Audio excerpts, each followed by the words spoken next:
দেবী কালী এক অত্যন্ত শক্তিশালী ও ভয়ঙ্কর রূপে পূজিত দেবী। তিনি হলেন শক্তি, অর্থাৎ সৃষ্টির মূল শক্তি, মহামায়া, যিনি ব্রহ্মের সহচরী ও জগতের সমস্ত গতিশীলতার কারণ। দেবী কালীকে হিন্দু ধর্মে সময়, মৃত্যু, অন্ধকার, বিনাশ ও পুনর্জন্মের প্রতীক হিসেবে গণ্য করা হয়। কালী পূজা হল সেই সময় যখন ভক্তরা মাতৃশক্তির কাছে নিজেদের অহংকার, অন্ধকার ও অশুভতা সমর্পণ করে আলোর পথে ফিরে আসে।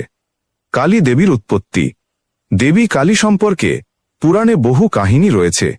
দেবী মাহাত্ম্যম, কালিকা পুরাণ ও তন্ত্র চূড়ামণিতে বর্ণিত হয়েছে যে দেবী কালী হলেন আদ্যা শক্তি, যিনি সৃষ্টির সূচনা লগ্নে স্বয়ং ব্রহ্মের মধ্যে প্রকাশিত হয়েছিলেন। এক কাহিনী অনুসারে একসময় অসুর রাজা রক্তবীজ নামক দৈত্য পৃথিবী ও স্বর্গে ত্রাস সৃষ্টি করেছিল।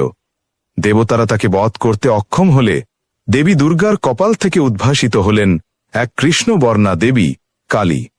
তার হাতে